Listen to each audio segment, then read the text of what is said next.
Welcome to Creepy Corner Stories, where every creak in the floorboards and flicker of candlelight invites you into the unknown.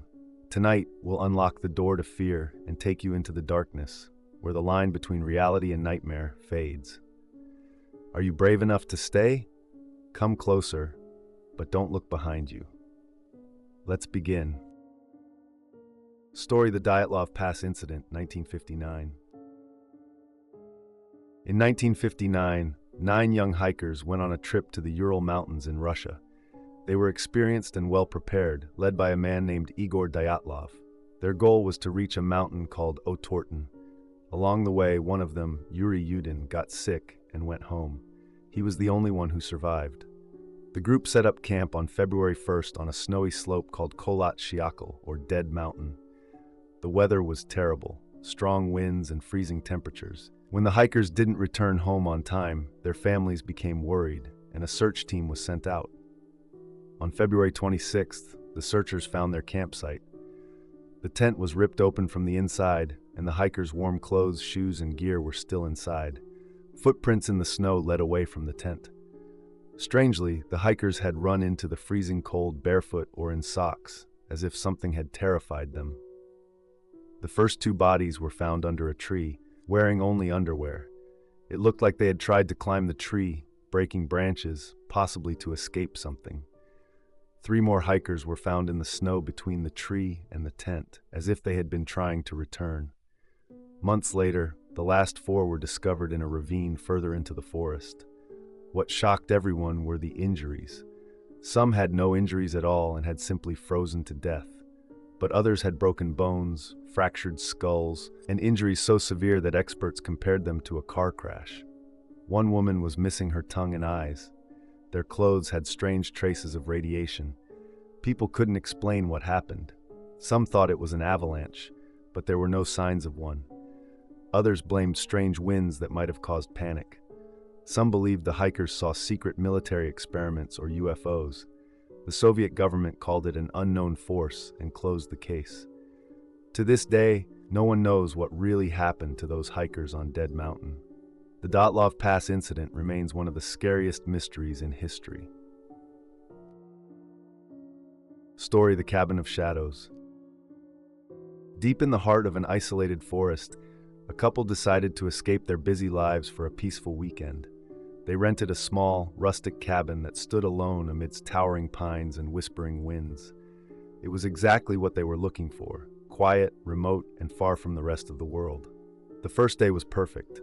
They unpacked, explored the surrounding woods, and enjoyed the solitude. As night fell, the silence of the forest was broken only by the crackling fire inside the cabin. But as the hours crept by, the couple began to feel uneasy. It started with a faint tapping on the windows. The man checked outside, expecting to see branches brushing against the glass, but there was nothing there. Shrugging it off as the wind, they returned to their evening. But then, the shadows began to appear. At first, it was subtle, quick movements at the edge of their vision, just outside the glow of the firelight. Then they noticed shadows flickering across the walls, long and distorted, as if someone or something was moving just outside. The man grabbed a flashlight and stepped onto the porch, scanning the area. Still, there was no one there. By now, the woman was terrified. She swore she saw the shadow of a hand, long and thin, stretching across the floor. But the firelight hadn't flickered, and there was no obvious source for the shadows. That's when they both realized something chilling. The shadows were inside the cabin. Panicked, they turned on every light they could find, hoping to banish the darkness. For a moment, it seemed to work. The shadows vanished, and the room felt normal again. But then the lights flickered. Slowly, the shadows returned, darker and more defined. Desperate, the couple decided to leave. They grabbed their keys and bolted for the door, but it wouldn't open. The handle felt icy cold, as if frozen shut. Suddenly, the shadows began to swirl and stretch, crawling up the walls and ceiling like living things. A low, guttural sound filled the room, a mix of whispers and laughter. The couple huddled together, terrified, until the first light of dawn broke through the windows. As the sunlight filled the cabin, the shadows retreated, vanishing into the cracks and corners. The door swung open on its own, and the couple fled without looking back. Later, they learned the truth about the cabin. Decades ago, it had belonged to a man who lived in isolation after losing his family in a fire. Consumed by grief, he spent his days in the shadows, avoiding the light. Locals believed his spirit never left the cabin, his sorrow turning into anger, his presence lingering in the darkness. The couple never returned, but the cabin still stands, waiting for its next visitors. If you ever find yourself in the woods, be careful where you stay, because sometimes the shadows are watching. Story Lighthouse Mystery, 1900. In December 1900, the remote Flannan Isles Lighthouse, located off the coast of Scotland, became the setting for one of the most chilling maritime mysteries of all time. The lighthouse stood on Island Moor, an uninhabited island battered by harsh winds and surrounded by treacherous seas. Manned by three experienced keepers, James Ducat, Thomas Marshall, and Donald MacArthur, it was their job to ensure the lighthouse stayed lit to guide passing ships. On December 15th, a passing ship noticed that the light was out, a grave danger to other vessels. Unable to investigate immediately due to bad weather, the ship reported the issue once it reached shore. It wasn't until December 26, when a relief crew finally arrived, that the unsettling truth was discovered. Joseph Moore, the relief lighthouse keeper, was the first to set foot on the island. As he approached, he noticed an eerie stillness. The lighthouse door was locked, and there was no smoke rising from the chimney. When he unlocked the door and stepped inside, he found the interior eerily pristine. The beds were neatly made, the kitchen tidy, and a meal lay untouched on the table, as if the keepers had left in the middle of their dinner. The men were nowhere to be found. Moore and the relief crew searched the island thoroughly but found no trace of them. The only clue was a logbook, which revealed strange and unsettling entries. On December 12th, Thomas Marshall had written about a powerful storm that had shaken the island. He noted that James Ducat was very quiet, and Donald MacArthur, known for his toughness, had been reduced to tears. This was puzzling, as there were no records of storms in the area during that time. Local weather had been calm.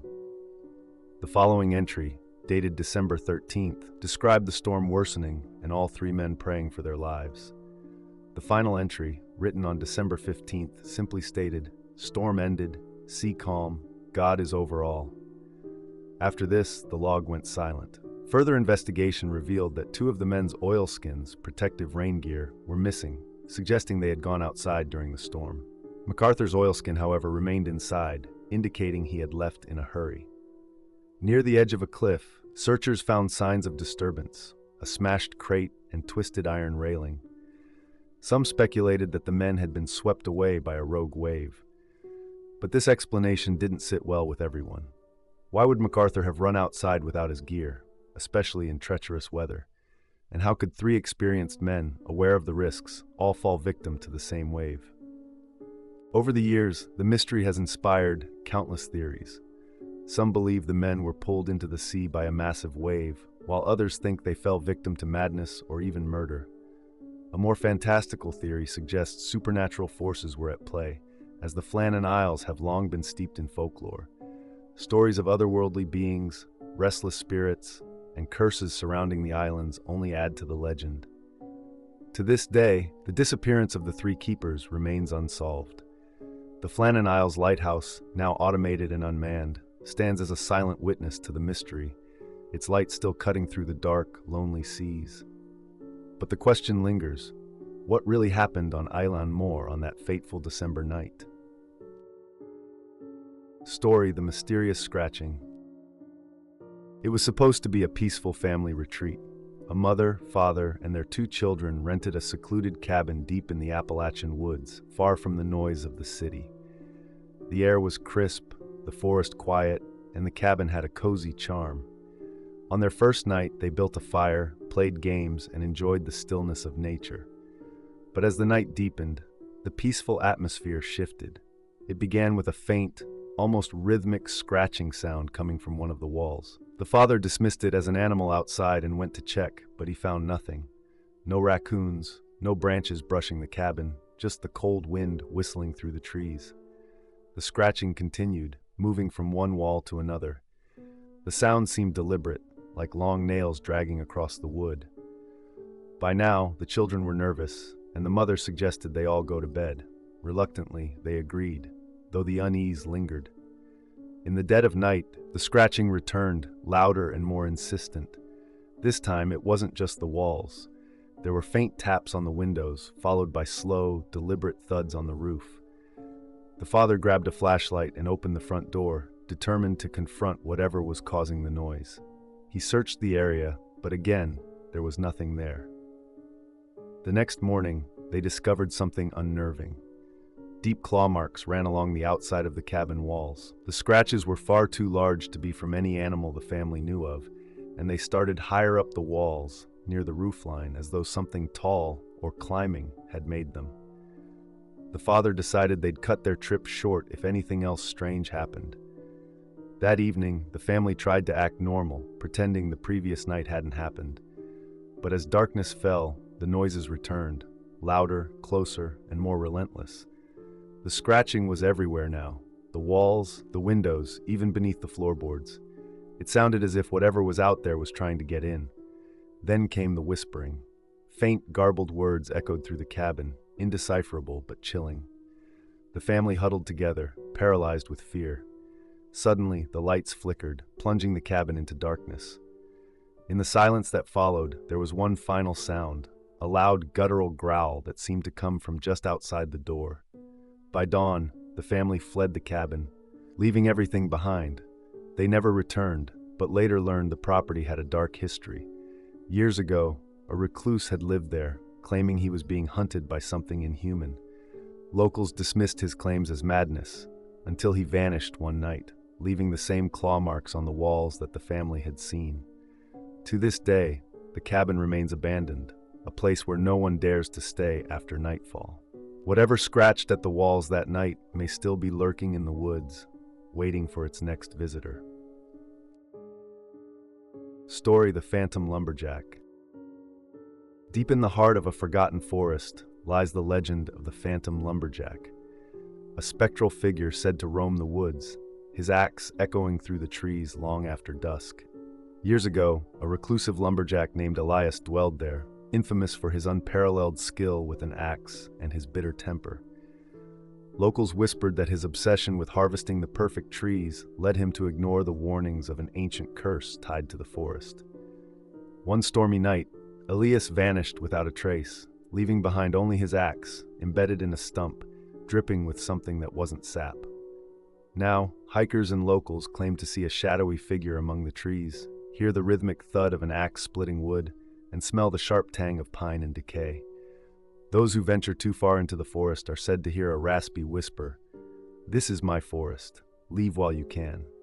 When a group of thrill-seekers decides to debunk the legend by spending the night deep in the woods, they quickly discover that some stories aren't just folklore. As night falls, the sounds of chopping wood grow closer, and one by one, they begin to realize that they are no longer alone. Story: The Lighthouse Watcher. Nestled on a desolate cliff overlooking a stormy sea, the old Caldwell Lighthouse had long been forgotten.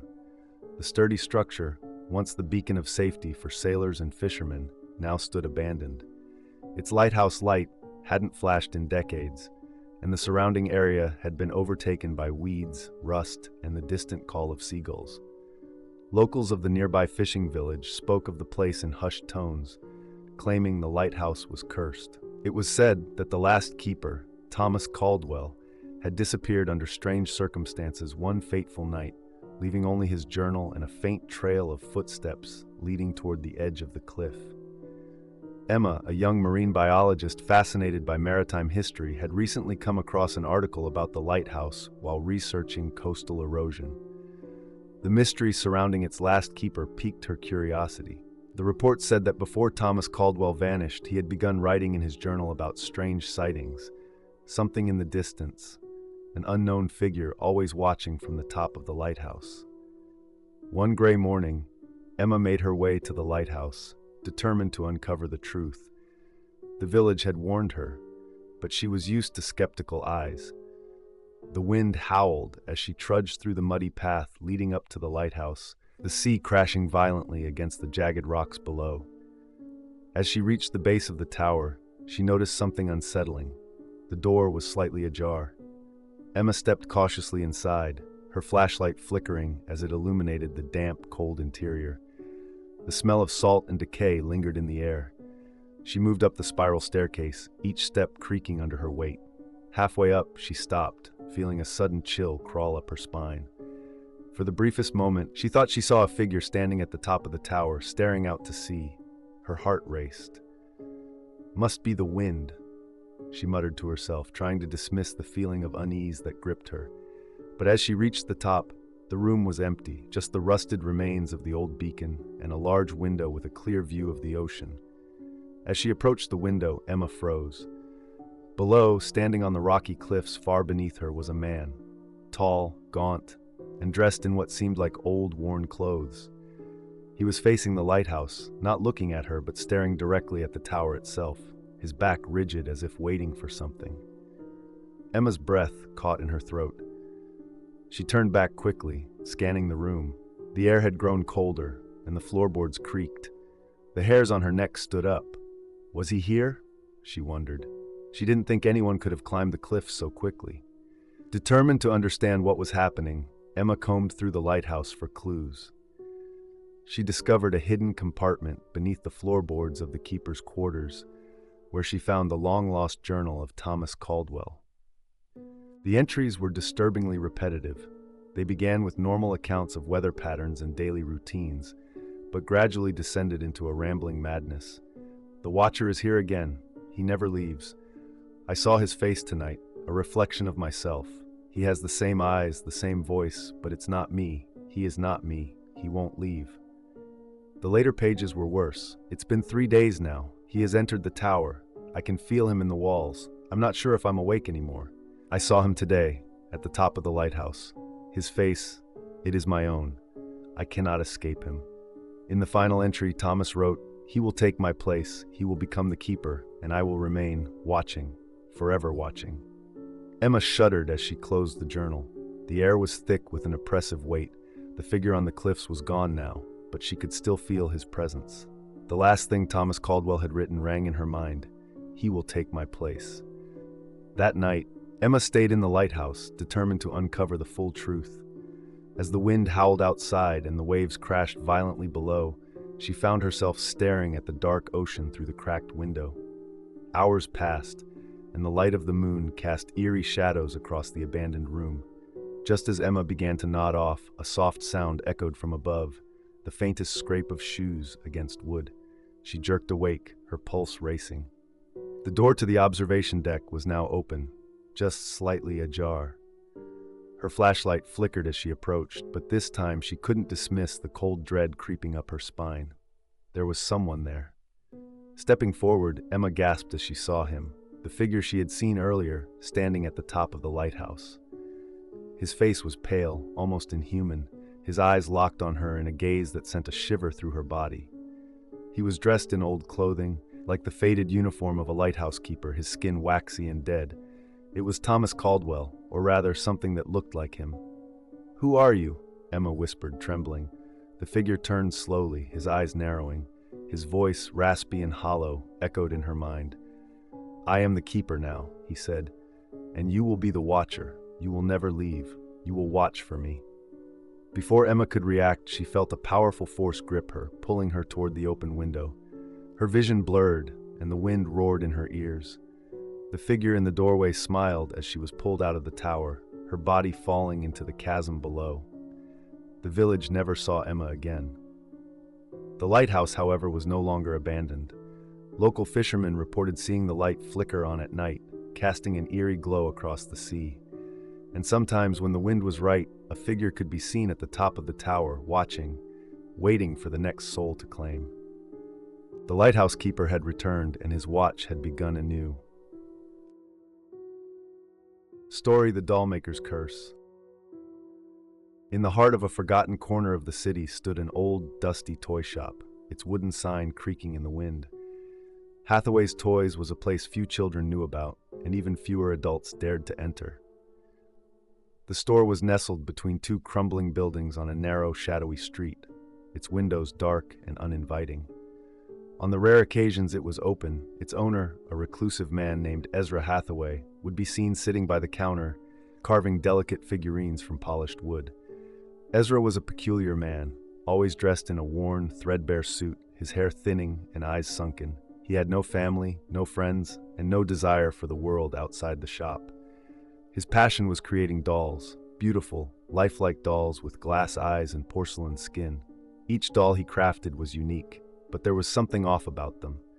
No one could quite explain it, but something about their expressions felt wrong. One rainy afternoon, a young artist named Clara, new to the city and searching for inspiration, stumbled upon the shop. Intrigued by the peculiar shop and its strange atmosphere, she stepped inside, the bell above the door chiming softly as she entered.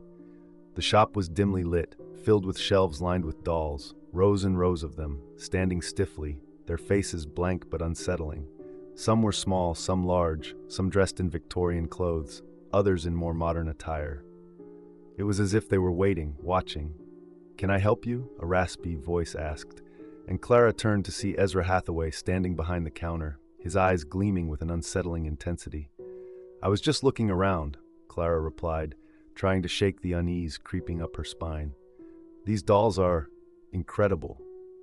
Ezra smiled, though the expression didn't reach his eyes. "Would you like to see how I make them?" Clara agreed, curious about the man and his craft. Ezra led her to the back room of the shop, a narrow space filled with shelves of tools, half-finished dolls, and strange symbols carved into the walls. In the corner of the room, a large workbench sat covered in dust, with a set of intricate carving tools laid out beside a doll that appeared to be in its final stages of completion. "This is where it all happens," Ezra said softly, his voice barely above a whisper. "Every doll is an extension of my soul, each one unique, with its own story." As Clara examined the doll on the workbench, she noticed something peculiar. Its face was perfectly sculpted, an eerie, serene smile painted onto its porcelain skin, but its eyes were strange. They seemed to shimmer, as if alive, and Clara swore that for a brief moment the doll's eyes blinked. "Do you ever finish them?" Clara asked, trying to distract herself from the feeling of being watched. Ezra chuckled darkly. "The dolls, they finish themselves in their own time." As Clara examined the doll on the workbench, she noticed something peculiar.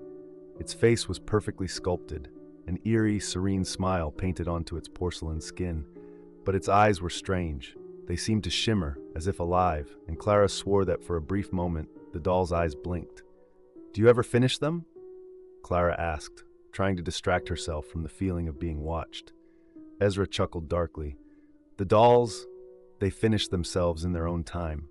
Something about the way he said it made Clara's skin crawl, but she pushed the feeling aside. She had always admired craftsmanship, even if this particular art seemed unnerving. Still, she couldn't shake the sense that the dolls were somehow watching her. Their eyes, though painted, seemed to follow her movements around the room. "Are they meant to look so lifelike?" Clara asked, looking at one doll in particular, its face so realistic it almost seemed human. Ezra's expression hardened for a moment, and he stepped closer, his eyes narrowing. "They're meant to be perfect," he whispered. "No one understands the work that goes into them. But soon, you will." Before Clara could ask what he meant, Ezra quickly wrapped the doll in a cloth and placed it carefully into a wooden box, as though hiding it from her view. Clara, feeling both intrigued and unsettled, left the shop with the doll she had bought, a small, delicate figure dressed in a pale blue gown. She had always loved dolls, and this one seemed too beautiful to leave behind, even if something about it felt wrong. That night, Clara placed the doll on a shelf in her apartment, its glassy eyes staring out into the room. She tried to sleep, but every time she closed her eyes, she felt an inexplicable presence nearby, as if someone or something was watching her. She would glance around her room, but everything was still. At around 2 a.m., Clara was jolted awake by a soft creaking sound. She opened her eyes to find the doll on the shelf, gone. She leaped out of bed, her heart pounding, and rushed to the shelf. The doll was no longer there. Panic rose in her chest. She searched her apartment frantically, checking every corner, every room, but it was nowhere to be found. Then, from the shadows of the hallway, she heard a faint, rasping whisper. "I'm awake." Clara froze, her blood running cold. She turned slowly, and there, standing at the end of the hallway, was the doll. It was standing perfectly still, its lifeless eyes staring directly at her. But now, its smile seemed wider, almost mocking. The following days brought even stranger occurrences. The doll would appear in different places, always watching, always waiting. Clara tried to keep it in a box, but every time she returned home, it would be on the shelf again, staring at her from the corner of the room. She began to hear strange sounds, whispers that seemed to come from nowhere, soft laughter that echoed in the back of her mind, and a feeling of being constantly followed. Desperate to understand, Clara returned to Hathaway's shop, hoping to find answers. When she arrived, the shop was locked, and no one answered the door. After knocking for some time, she finally managed to slip inside through a cracked window. The shop was empty, except for the dolls, thousands of them, all lined up, all staring. She made her way to the back room, but this time something was different. There were no tools, no workbench, just dolls everywhere. At the center of the room was a large mirror, cracked and covered in dust. Clara stepped toward it, her heart racing. As she peered into the mirror, she gasped. Reflected in the glass was not her own face, but the doll's face, smiling, eyes glimmering with life. The whispers grew louder, now coming from every direction, as if the dolls were speaking in unison. Clara turned around in a panic. There, standing in the doorway, was Ezra Hathaway. "You shouldn't have come back," he murmured. "Once you take one of my dolls, it's too late. The curse is already upon you." The dolls around her began to move, their eyes shifting, their limbs twitching. They weren't just toys anymore, they were alive. Clara turned to run, but the door slammed shut. The dolls surrounded her, their movements jerky and unnatural. The last thing she heard was Ezra's voice, soft and distant. "The doll is now a part of you. You will never escape." In the days that followed, Clara was never seen again. Her apartment remained untouched, but the doll she had purchased, small, delicate, and lifelike, sat on the shelf waiting for its next owner. And as for Ezra Hathaway's shop, it vanished. The streets that once led to it became deserted, and the building was left to crumble into dust. Some say the dolls still remain, scattered across the abandoned space, waiting for someone else to stumble upon them and awaken the curse once again. The dollmaker's curse ended as it began, quietly, unsettlingly, with the whisper of a doll's smile. Thank you for watching, but remember, the woods never truly let go. See you next time, if you dare.